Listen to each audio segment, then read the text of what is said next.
This is fresh buko, straight from the farm.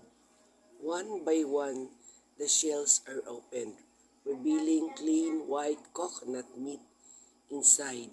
Carefully scraped, each buko gives it a soft meat, smooth, fresh, and full of natural flavor.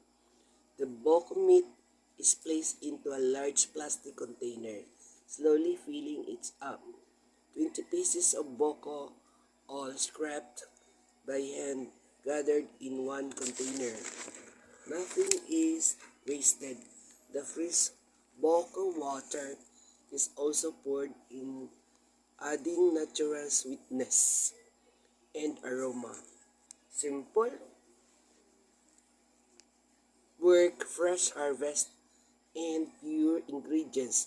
This is how real buko preparation is done. Fresh, clean, and straight from the source. Thanks for watching, guys.